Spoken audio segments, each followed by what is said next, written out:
On tonight's Cover One Buffalo podcast, we're joined by Batavia Daily's Alex Brasky. But first, our guys, Handsome Jack. Broadcasting live to Bills Mafia worldwide with Greg Tompsett and Aaron Quinn. Welcome to the NFL. Doesn't matter what's happened before today. Today's a brand new day. It's a brand new season. Your number one podcast for objective Buffalo Bills coverage. No matter where you are, we got you covered.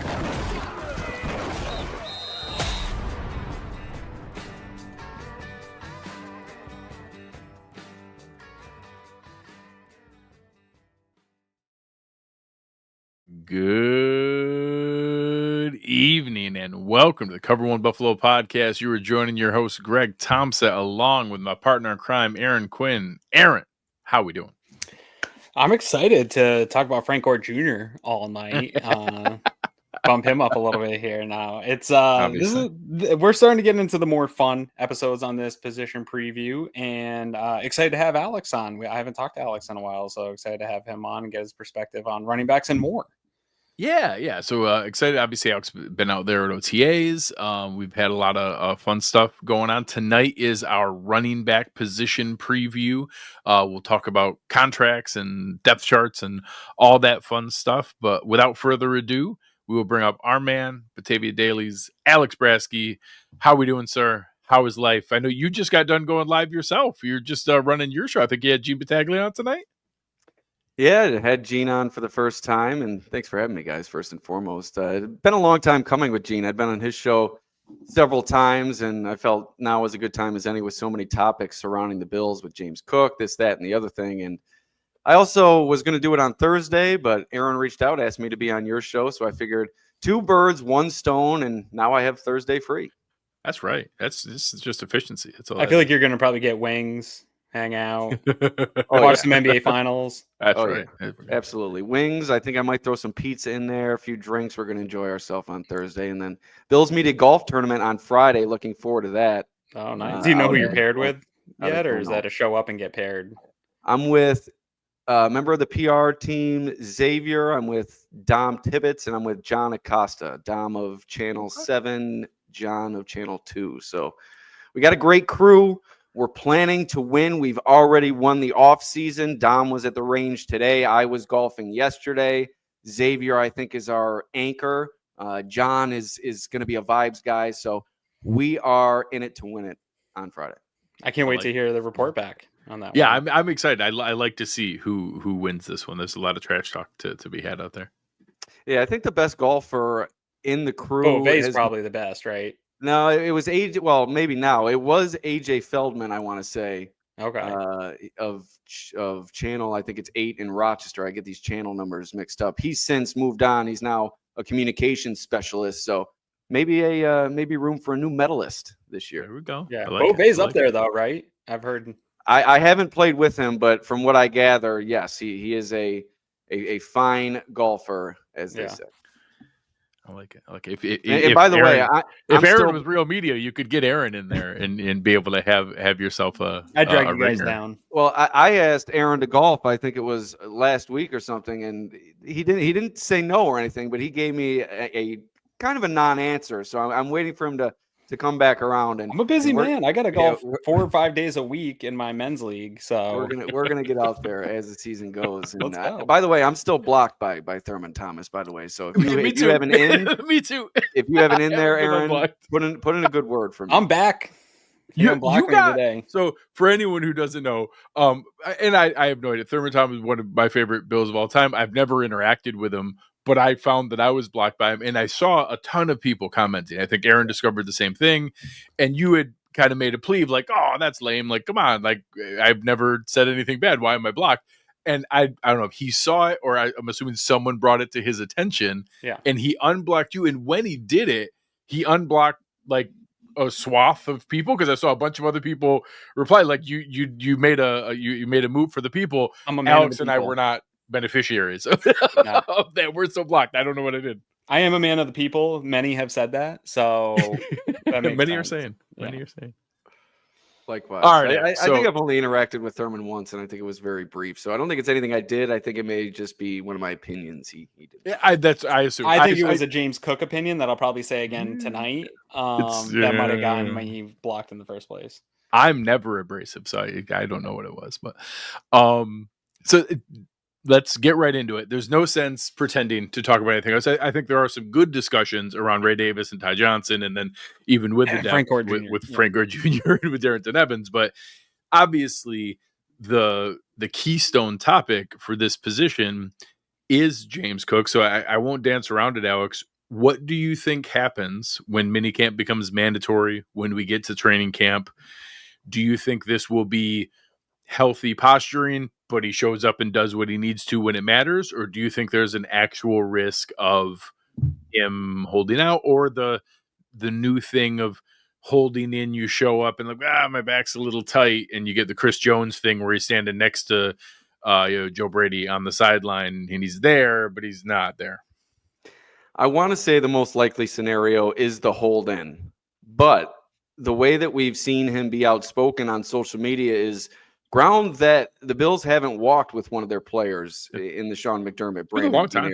era. So yeah, so I think there is a greater chance that we'll see him play hardball as far as training camp. I think it's more likely that hardball would come in mandatory minicamp. You can be fined as much as a little bit upwards of $94,000 if you're to miss all 3 days during minicamp. I think during training camp, it's somewhere close to $50,000 a day. So those fines really start to pile up during training camp. So I don't think there's as an aside for fans who may not be aware, last year Hassan Reddick accrued $11 million in fines. That would be more than James Cook's career earnings. Yeah. I was listening to GR today, and on that same note, Thad Brown, I think, was discussing this. And I think it was maybe easier for a player like Hassan Reddick, who once he eventually signs a deal, he's going to be making buku bucks as an edge rusher compared to a running back who struggles to make that big time money. So I think it's certainly more advantageous for a player at that position to hold out and lose that money than a James Cook, somebody who's still on his rookie deal, mind you. So I think the most likely scenario is a hold in, but there's certainly a chance with the way that we've seen him go about things this offseason that he will play hardball come mandatory minicamp next week. And if that's the case, that's when the drama really will start to spiral. That's when the questions will start to pile on. Right now, it's kind of an underlying question that's asked pretty much everybody that appears at the podium. But if he's to miss the mandatory sessions, I don't want to say we're going to bombard people with questions, but the questions will ramp up. Yeah, and I tend to agree with you. I think it'll be a mix of, I think he'll flex what he can during this mandatory period, then do the hold in throughout training camp and just kind of be hanging out, like Greg said, with, calf tightness or something to that effect. He's going to play, right? He's not going to miss games. He's not going to pull Hassan Reddick. He's going to play. I think the Bills will run him into the ground. But what do you think, of being somebody that's been in the building, talks to people in the building? We hear so much about the culture. We hear so much about the, leadership council and the Bills having this structure in place to deal with whether it's having to play games somewhere else because of a snowstorm or having a person on the field die. All these things have held this team together. But to your point, they haven't experienced a public dispute over a contract going into a contract year with a player like this and a big name player, a big part of their team. Is this team prepared to handle the drama with Hard Knocks cameras and that storyline just kind of following them all summer and into the season with James Cook here? And do you think that he'll be some kind of way during the season if they're using him at a regular workload and not willing to pay him on a contract year? Like you said, this being kind of the first time, this is uncharted territory for them. So it does remain to be seen. But I will say that what they dealt with Stephon Diggs the past few years, I think may have seasoned them a little bit to deal with something like this.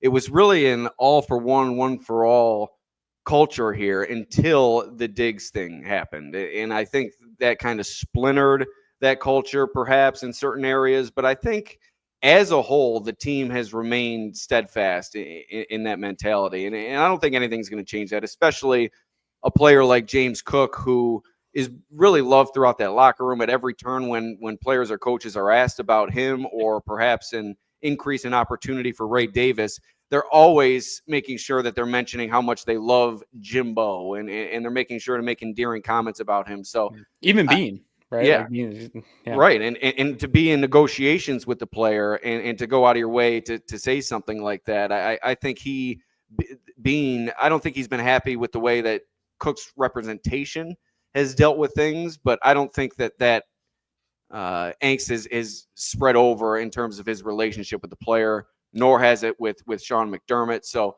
I think as it stands right now, I think they are built to withstand that. And I think, like you're saying, I don't think there's anybody in that locker room who says to themselves, oh, we really might not have James Cook this year. I think they totally understand what he's doing. He's at a position where you have to try to make your money when you can. And I think they all see the forest through the trees. He can't miss a year, because if he misses a year, then he's really got no chance to get that $15-20 million this offseason. Yeah, there is a window there where technically you can miss time and then you get your number of accrued seasons. But now with the new CBA, it's so punitive, especially for a guy coming off their rookie season where you haven't earned that money. Like Hassan Reddick had already made like $70 million by the time he was holding out. So he had plenty in the bank. He signed a $14 million contract this year. He got like his the arrangement the teams made for the new CBA is you can't waive the fines, but the way they structured his deal is all of a sudden he got his full like $15 million for the games that he had remaining in the way that they structured it. So he actually lost plenty of money in the whole, but he netted out fine in the way that they restructured it. That's not going to be the case with James Cook. You can't restructure $5 million to cover off $11 million in fines if he held out right up until the deadline where you lose the accrued season. That's just simply not an option for James Cook. He would literally lose, at least $7 or $8 million that he hasn't even earned in his career to this point. My next question is, I assume Aaron's comment is correct. Like, I think a lot of people see that, okay, well, we're just going to, ride him into the ground and then keep it as a whatever last year was like 60% Cook, then split the other 40% between Ray Davis and Ty Johnson. Then next year we would have Ray Davis, Ty Johnson, and whatever the new third, fourth round pick running back is, rinse and repeat. I think that's by far the most likely. Do we think there is a scenario where they lean a little bit less that way and it's more of a split, a bigger role for Ray Davis now because they're worried about he's not going to sabotage anything. He's not going to fake anything. It's in his interest to put up big numbers. Correct. Right? But it is in his interest. I don't know that it's in his interest to fight through an injury. If he has a legitimate ding and a legitimate, something like a calf or a hammy where like maybe it should have been 1 or 2 weeks, but like he needs to be really careful and wait the full 4 to 6 weeks. Like, can you see a window where all of a sudden it's, maybe it's 40-40 each for Ray Davis and James Cook and 20% for Ty Johnson, or that it all of a sudden becomes a third each between the three of them, and that it's not this like, not that he was a bell cow last year, but it was a huge season for James Cook. I was just going to use that term. I think that we'll see Cook kind of maintain that quote-unquote bell cow status, but perhaps not as lopsided of a percentage as you're alluding to. I don't know if we'll see it be even between the three or even between Cook and Ray Davis, but I think we're going to see an increase in usage in Ray Davis this year. I think they were impressed with what they saw last year, and being so mature in terms of his play style and his mentality as an athlete, I think he's ready to take that next step in his career. And I think there were times last year where maybe he wasn't playing as free as you'd like him to see, or as you'd like to see from him, just due to the fact that he is a rookie. He is in a reserved role, trying not to make a mistake in a big situation. And also, I think dealing with just some growing pains outside of that as a rookie. So I think you're going to see Ray Davis take a step both in his usage and in his play style and the way that his confidence, I would say. And we've seen that during the OTA period, being given some extra reps here with James Cook out. And I think one way you can utilize Ray Davis in an increased way is through the passing game. The Bills were so efficient in their use of the passing game last year. They didn't use it a whole lot in terms of, I think if you look at usage among the league, that I don't think they were within like the top 3 or 5, but they were efficient when they did. And I think that's one way you can help this offense, albeit it won't be a huge step when you have the reigning MVP, James Cook, setting a franchise record in touchdowns and everything that they did in terms of scoring 30 points per game. I think one way you can take a step forward is increasing the diversity in that running back room. And one way you can do that is through the passing game. All 3 players can help you in that regard. Yeah, and add into it here, Ty Johnson, bringing him back after the year he had. And you mentioned even that passing game, what he was able to do against the Lions and in some of those matchups as a third down back. And again, it's hard to say James Cook and bell cow in the same sentence when he isn't a third down back, right? They did kind of have to prioritize signing a Ty Johnson because of that pass protection element and because what he can do on third down. How important is he to this room as Ray Davis continues to develop, and the situation with Cook sort of being present, that you have some stability in him, that he is a productive player? And then you add in the importance of the new special teams rules and what he can provide as that additional returner there as a game day rosterable running back who can also give you special teams. Yeah, I think backbone might be a little strong in terms of describing Ty Johnson, but you mentioned the stability that he gives them at that position.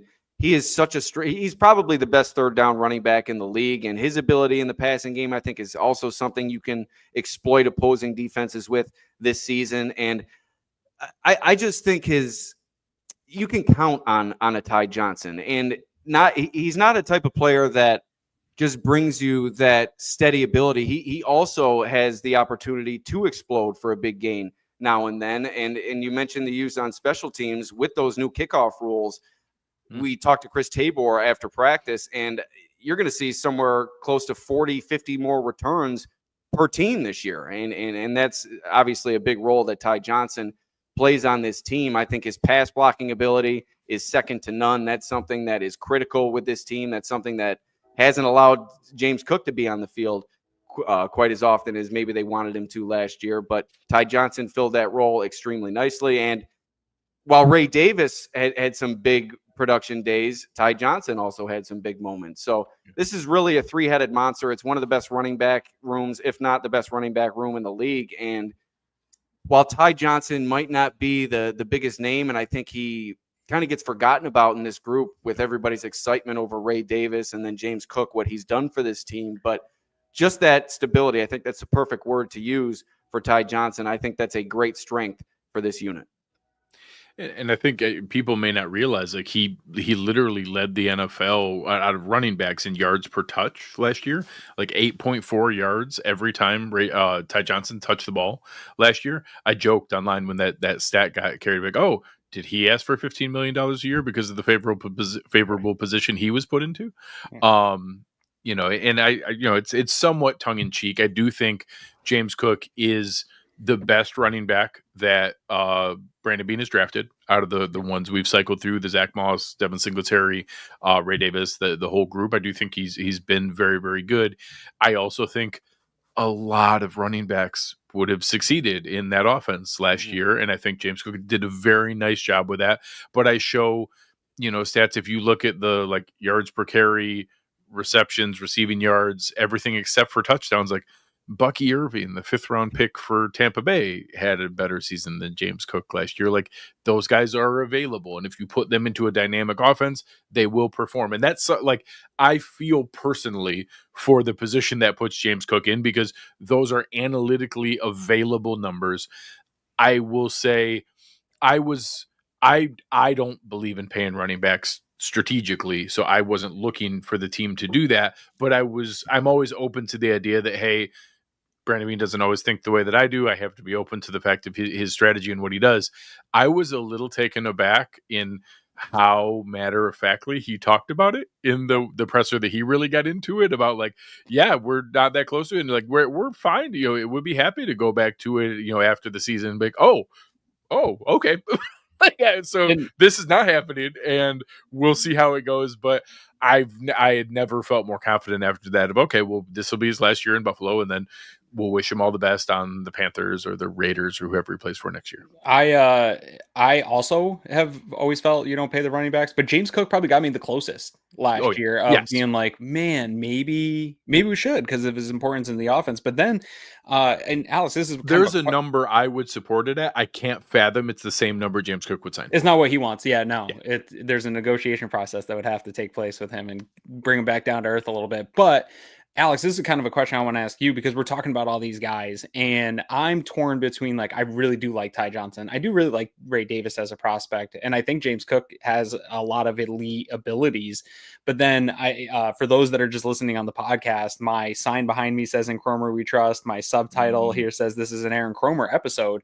I forget who it was. I think it was Josh Norris a couple weeks ago tweeted out a Ray Davis video clip of some highlights. And I tweeted that at the same time. I was like, this actually looks like an Aaron Cromer tweet to me.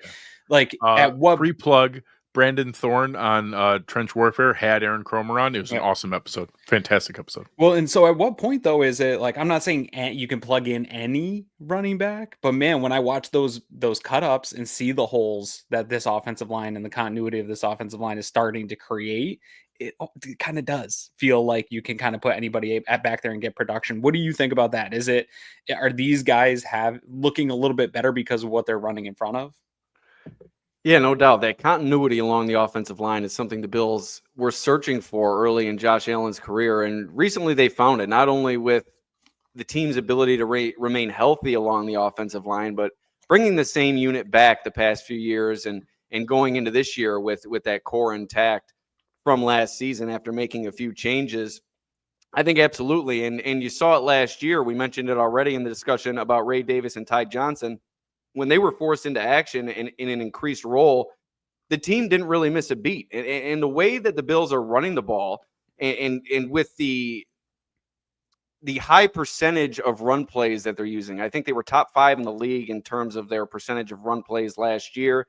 And that's become a distinct change. There was a few years ago where people didn't even want them to run the ball once per game. They wanted them to throw it every single time they lined up under center or out of the shotgun. But this has become a huge part of their identity, and it's become a strength of their team. Josh Allen is not the only player who can convert with his legs anymore. James Cook is a more physical runner. He can convert inside the red zone, and you have that depth at the position with Ty Johnson and Ray Davis. And the usage of the 6 offensive linemen, I think, has taken this team's running ability to the next level. And if you look at this year with Jackson Hawes coming in here and what he can potentially offer in terms of being able to line up as an eligible receiver with a tight end number and somebody who can go out and catch a pass, that's going to bring another added element. So I'm really excited what this offensive line can do this year. As good as it's been the last 2 years, I think it has a chance to be even better. David Edwards, I think in his last season, not sure you'll move forward with him. Maybe if you find somebody else on the inside, but the continuity that they developed there, and you mentioned it, Aaron Cromer at the head of the snake. We hear, I think it's Eric Wood talk about it all the time. He's one of his favorite offensive line coaches because Cromer teaches players to their strengths. He doesn't teach based on his own philosophy. He helps players flourish based on what they're good at. And you see that with Deion Dawkins. He's an unconventional player at the tackle position, but he's become one of the best in the league. And I think he's really taken it to a next level under Aaron Cromer. And just this unit as a whole, its run blocking ability and its hard-nosed mentality and the way that they've instilled that phase of their offense, it's become one of the main parts of their identity, and it's not going anywhere anytime soon. They may even increase their usage of the running game this year because of how successful it was a year ago. I don't want to step on our episode. We will have Brandon Thorne coming up to talk about the offensive line, but I think David Edwards is the perfect example where he was that jumbo offensive lineman, then graduated into the starting role. And I have to assume that that'll just be Alec Anderson and that we'll have that same rotation of like, oh, okay, well, now it's his turn. Then he steps into the starting lineup and now we'll have a new 6th jumbo guy and it just rinse and repeat. The same way that we know what's going to happen at running back. Like I have to follow those patterns of what, whether it's Cromer or Bean, what they prefer and what they talk about. And in that episode that he was on with Thorne on his show, he said exactly what you did. Like he can't teach, Osiris Torrance and Spencer Brown the same technique. Like they're incredibly different humans, the way that they're built and the way that they move, and the footwork versus the power, and like it's just logical of how it does. I think I think that comes with experience. That's something they're also adding in Ryan Nielsen and Mike Pellegrino. I think two position groups where you had a Marcus West and Jamil Adai, two good coaches, but two coaches that didn't have the experience level at the professional level specifically as those two had. And I think when you have that in a positional coach, it just helps players relate and improve so much better. Sorry to interrupt. Talking about this run game and that leads into the blocking game.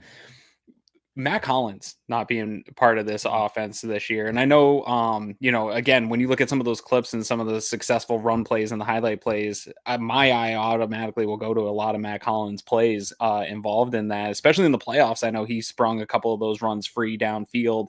Do you think, I'm hearing a lot of Elijah Moore usage. I know he's a little bit undersized. Khalil Shakir he's a willing blocker. He's not great, right? Are they going to miss that presence of a Mac Hollins in that wide receiver room? I know that they put a lot of priority on those guys. Brady brought it up today is like, it's not what you do in terms of production, but it's what do you do when the ball's not coming your way? What are you doing when it's a run play and you got to block? In your limited time here, obviously there's no pads on yet. Are you seeing anybody kind of match that type of physicality in the wide receiver room that's going to help this run game? Not in the wide receiver room per se, but I mentioned Jackson Hawes. I think that could be a player that could help in that regard too. You don't just use him as a 6 offensive lineman. Like I said, he has pass catching ability. It's not something he was asked to do a lot in college, but during rookie minicamp, he was all over the field, and he's not going up against proven veterans. And I'm not saying he's the second coming of Antonio Gates, but he showed clear ability to do so. So I think that's somebody you can line up in that role and perhaps fill some of what Mac Hollins leaves behind in the running game, that physical ability along the outside. But I think the Bills also made a conscious decision trading what Hollins offered at the wide receiver position for more speed in Elijah Moore and separation ability and Joshua Palmer. So I think they're going to fill what Hollins leaves behind in different ways outside of the wide receiver room, namely perhaps a Jackson Hawes and maybe using Elijah Moore and Curtis Samuel in his second year in the system to bring what's left behind in terms of the receiving ability from Mac Hollins, because he was a key cog in this offense. You can't deny his impact in the receiving game. I think it was a joke at the start of the year, but he consistently produced as one of the team's most consistent receivers. There weren't a whole lot of them, but I think there is a lot you're going to miss from Mac Hollins, but I think they have the pieces in place to kind of fill it all hands on deck style. It's interesting what you said matches up with some things that Eric Turner had talked about in the film room, where because we didn't have the traditional blocking second tight end, even previous to Mac Hollins, we used Gabe Davis in that role. And then we just put Mac Hollins in that role. And that, yes, of course, their main job was wide receiver. And that just like Reggie Gilliam, like whatever position you write down on the roster doesn't mean that's the only thing they can do in the game. So in plays where it was designed to have a second tight end on the wing, how many of those plays do you remember where Mac Hollins would kind of stop in the formation, and all of a sudden, like some of the times he was between Osiris Torrance and Spencer Brown, like literally not even a wing off the tight end. He would be like in the formation, like behind the lineman. Like there's stuff like that where he was playing tight end on that snap. Like on that snap, like that play was designed for that to be a tight end or to be an H-back or whatever you want to call that kind of guy. But instead of bringing that other player in, we would do it with that idea. Now we'll have a Jackson Hawes who literally plays that and can be game day active, play special team snaps. So I think that aggregate idea of, I also think Josh Palmer is probably a step above Moore and Shakir. He's not the blocker that Hollins or probably even Gabe Davis was, but I think he's more than a willing blocker. I think he's probably like an average blocker as a receiver. So a lot of those plays he can still do a nice job, and then the others will be filled in the aggregate with the other pieces. Sure. It's like Kincaid, think of him like a wide receiver with Davis and Hollins. It was think of him like a tight end. Yeah, 100%. 100%. So one last piece on the room. I don't believe that it's going to be, despite Aaron's pleas for Frank Gore Jr., I believe this one's pretty cut and dry as far as who's on the game day active roster. I think both Evans and Gore Jr. have a shot at the practice squad, or maybe the two of them competing for one practice squad spot. Hey, Frank Gore Jr. was just featured in a social media post. So for all you conspiracy theorists out there, that's got to be something, right? The team, they know that the social media guys have an insight. That's the second one, I think, for a player of his caliber. The first one, I think, was, what was it, last year when he told his auntie to get out of the interview, and Kincaid was mocking him on the sideline. So I think he's a good-natured player, someone who's maybe beloved is strong, but someone who's a good personality in that locker room. And I don't want to go crazy on OTAs, but Frank Gore Jr. has been all over the field, and particularly in the passing game, catching passes. He scored some touchdowns. So he's getting some added run also with James Cook missing time. Take advantage of your opportunity. Yeah, I don't think he's going to make the roster, but I've been impressed by one Frank Gore Jr. But like you said, I think it's pretty cut and dry. Cook, when he gets back, Davis and Johnson, they got a great group. It's one of the best in the league. So the one other area that we'll see utilization is the one you brought up. I love Chris Tabor's comments that, last year a lot of teams had 25, 27 returns. He thinks this year it could be up to 75 or 80. I think that's what the NFL wants. I think that's really, really exciting. If we see triple the kick returns and you see a 50 return increase, that is now a job. You heard Elijah Moore talk about it, where they asked him about his punt return ability, and he even inserted, he's like, of course I could still return punts, but I'm excited about this new kick return rule. Put me back there and let me do that. Aaron and I both are on the same page that we think that is a Brandon Codrington on one side and then probably Ty Johnson, but maybe Ray Davis on the other. Do you think that's a likelihood? Do you think is that a shot that obviously Laviska Shenault's going to throw his hat in that ring? I think that Elijah Moore may throw his hat in that ring. I could see Curtis Samuel. Curtis Samuel did that in college. If there's a path for a Darrynton Evans, that's probably the only path for him to make the roster. I think running backs are going to be seen more prevalently, or primary returners like a Shenault or a Codrington. Is that how you think this shakes out? And do you think that's the likely combination? I think they brought in a number of players to push Codrington for that position, because Codrington is very limited. And you know how the Bills love them some versatility. If you only have one skill set to offer, it's really hard to lock down a roster spot. And I think the Bills would like to find a player who can do more than what Codrington can do and put him back there to return. But that being said, Codrington is elite at what he does, and being such an added emphasis this year with the change in rule and everything in that nature, I think it does become a little bit more difficult than just plug and play somebody back there. But that said, I think you mentioned Laviska Shenault. I don't think they'll go the Curtis Samuel route just based on the injury history. I'm not sure they'd be willing to take that risk, but KJ Hamler is still a player that's kind of been mixed in back there. So Khalil Shakir at the punt return position. So there are different options that they have. Shenault, Davis, and Johnson as well. So I think you're going to see throughout this offseason, I don't think it's anything close to a shoo-in that Codrington is going to win that job. I think they're going to try different things back there, especially with a new special teams coordinator in tow, and having him be able to spread his wings a bit with this new rule. I think they're going to try a lot of different things throughout training camp. I've got the most important question I've been dying to ask you since you got on here is who has been showing up first and leaving last? Have you been on that yet this year? And actually, Joe Brady made it sound like that's not a thing anymore because everybody's living at One Bills Drive, according to Joe Brady. That's the new one. Are you living there, or are you having the audacity to go home? You can't show up and leave if you live there. Right. First one in. Who would I say first one in? Let's go rookie class first one in. Rookie class first one. This might be first one in for the whole team. Landon Jackson screams first one in, last one out. He says all the right things, and it doesn't seem like he's just saying it to say the right things. He truly embodies everything I think he says. And this is a hard worker. This is a player that's going to be a fan favorite very, very quickly. Not only what he can do in terms of production, but just his hard-nosed mentality and his diligent nature. He is somebody that I think is really going to find himself beloved by Bills fans very, very quickly. I still think this would make great content if we were doing a stakeout real early in the morning at One Bills Drive, you and I, to find out exactly who is Literally, who is the the first first one in. It's for sure Sean McDermott, but I want to find out who's the first one in. I would see somebody beat him there. I'll tell you Sean what, McDermott Babbage, actually he'll gets probably. mad if other people beat him in. Like, he takes that as like a slight. He seems like that kind of guy. Yeah.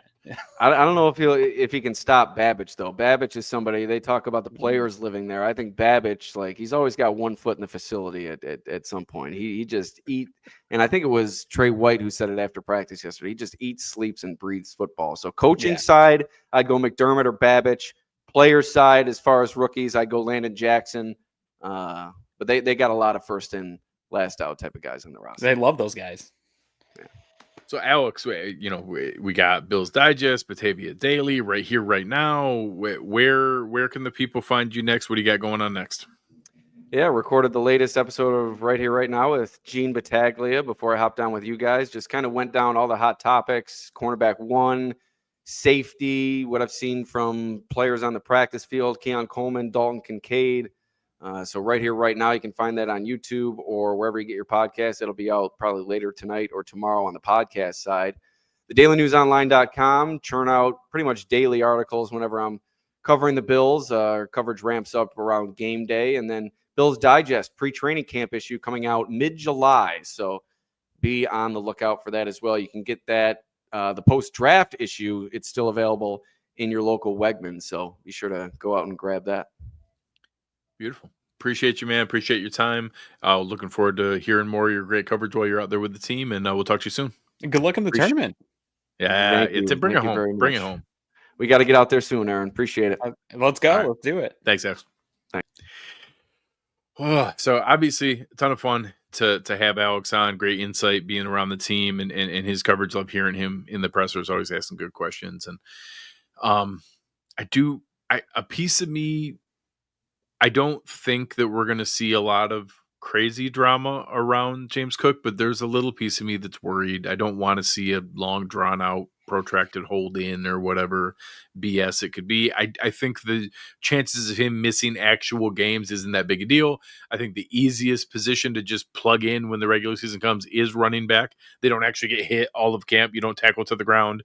It's actually talked about all the time that they get like the least valuable work in training camp because no one in preseason 2, like they barely play there because you don't want to get him injured.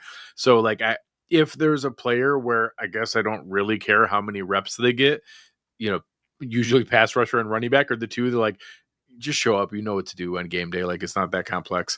So I'm not that worried, but there's a little piece of me that just doesn't want that drama floating around. It's probably this being the first time the Bills have really dealt with it and him being public in his like cryptic posts. Yeah.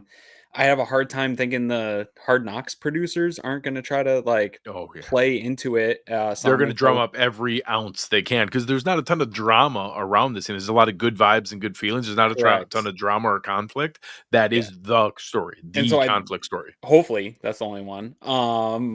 Please God. Knock on some of that wood, then nothing else comes up. But I do think they're going to try to play into that. And I think that's just poor timing for the Bills that the first time they're dealing with this and a guy that's openly willing to talk about it publicly, you're also going to now have the behind the curtain with Hard Knocks there, who is going to try to draw up some type of storyline to have to keep people engaged on a weekly basis. I think they'll be able to do a good job with all the personalities from this Bills team and get that feel good stuff. But to your point, they want that other side too. That gives you some of the real business side of football. And it'll be interesting to see how that aspect of it gets handled, because I think that throws an additional wrench maybe into some of how that is perceived, at least in the fan base, and then how that dialogue spreads if we're talking on Twitter or wherever we're all communicating what WGR is saying about this situation as it plays out. But I think it's you brought up an interesting point tonight that I hadn't really considered, which is, maybe if it's week 4 and that calf is a little tighter, an ankle gets rolled or something, then there's probably some more business decisions to be made to protect yourself. But outside of that, assuming there's health, the best bet scenario is that, one, he's betting on himself to have high production. Play great again. wants to put in a big fantasy point season so that he can go get that contract somewhere else. Sure. That would be beneficial to the Bills. If he goes and gets a big contract somewhere next year, that probably means everybody got what they wanted out of this. Everybody wins. And that's really ultimately what I care about, Greg. I don't care about if he misses this OTAs, and a lot of questions come Sean McDermott's ways. I know the team can handle that. The Hard Knocks drama could be annoying. I think they'll be able to handle that. It's what happens, how much production do we get out of him? Is there any in-season drama? And at the end, I wish him the best. I hope he gets a big contract, because that means everything went exactly as we really needed it to. Yeah, I have people also talk, well, we should trade him if we're going to get no.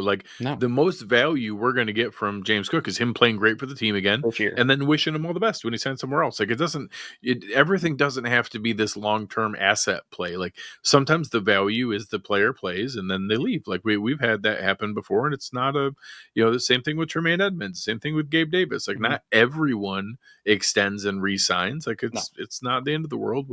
I hope he plays well, and then I hope we draft another running back who's fast and explosive, and that guy's going to play great too. Yeah. I don't get with that ideology too, because you're probably not trading for a running back, right? And so what happens if Ray Davis gets hurt? And then you have Ty Johnson and Frank Gore Jr. as your it gets really scary really fast. Now I want as many of these guys as we can. I get it would have been fine pre-draft and then use that pick on another running back. Like they could have just started that clock earlier, but this is how the cycle works. Like this is just how it goes. Like he leaves, we'll draft a guy next year. Ray Davis will take the primary role. That guy will become the 30% guy. We'll still have a Ty Johnson involved, and we rinse and repeat. Like that's just how this works. Yep. Bean said it. You brought it up. Very openly, I think he spilled what his idea of running back goes in terms of asset allocation. I think he's willing to, somebody in the comments here on the YouTube channel had said, next year, just do that late first round guy or second round guy. Like he's willing to spend a draft asset to get a guy that he really likes. Just keep doing that every 4 or 5 years and then run him into the ground, get all the value you can out of him and do it again. Continue to do it again. And so I think that is going to be his approach. And it makes a lot of sense. I think if you break out the analytics, especially when, again, not to harp on the offensive line, Aaron Cromer, when you have so much belief in what that offensive line can do, it does give you the ability to say, hey, we're willing to see how other running backs can produce behind this line and that we believe in that. Yeah, and I think there's a borderline. Like I think James Cook was really close. I think James Cook is an Aaron Jones type of running back. Sure. I think he's a very, very good running back. I don't think you should pay those running backs. If we draft a guy and he turns out to be a Christian McCaffrey, a Saquon Barkley, a Derrick Henry, then let's talk. Like if he is a game-changing, true workhorse bell cow back who can play all 3 downs, pass block, catch the ball in the back out of the backfield, dynamic guy who is creating on his own, not just taking advantage of the blocks that are there, then that's where I'll make the exception. If we stumble into one of those kind of guys and it ends up being that kind of player, I'll listen at that point. And James Cook got me as close as I can. Like if we had a Chuba Hubbard contract and it was 3 years, $27 million, $9 million a year, that's more than I want to pay. But I'd be like, all right. I mean, he did score 16 touchdowns, scored 20 overall in the season with the playoffs. Like, all right, that's fine. You could pay him, but I don't think he wants that either. So, but we'll see where it goes. I wish him all the best. I hope he plays fantastic for the Bills this season. And I don't really care what he does up until the regular season because running backs don't do anything at training camp or preseason anyways. Yep. Yeah, I agree, man. All right. Anything else for the people before we close out here? No. People looking for the update. You've got your surgery tomorrow. I do. I have surgery in almost literally 12 hours from right now. Go get some sleep. So I have surgery tomorrow morning, and I'm going to get my ankle all fixed up and tendons and ligaments re-anchored and sutured and fixed up. Looking forward to getting it ready. I'm not looking forward to having the surgery, but I'm ready to get worse before it gets better. Yeah, I'm ready to get it fixed and get it figured out. So yeah, good luck with it, man. I appreciate it, man. Thank you. Lots of nice comments in the chat and online. I appreciate everybody very, very much. Looking forward to get this taken care of, and I will be back here next week, ready to go. Just make sure when you're a little out of it from the anesthesia, don't get on Twitter. Just keep your phone away. Don't say anything silly on Twitter. That'd be fun. That'd behave. You never know. Or you can do one of your 20 questions while you're like drugged up. God, that's when it gets really fun. Shout out to our sponsors, William Attar Law Offices. We appreciate them. You guys know the slogan: "Hurt in a car, call William Attar 844-444-4444." Awesome guys to work with. Looking forward to it. And we got a sneak preview. We will be announcing a new sponsor next week. Really excited about that. A brand that you guys know and somebody we're really excited to be working with. So keep an eye out for that. We'll be announcing it next week. But on behalf of everyone here, Alex Brasky joining us, fantastic producer Chris Kepner, my partner in crime, Aaron Quinn. I am Greg Tompsett. Thank you for listening to Cover One Buffalo, and we are out.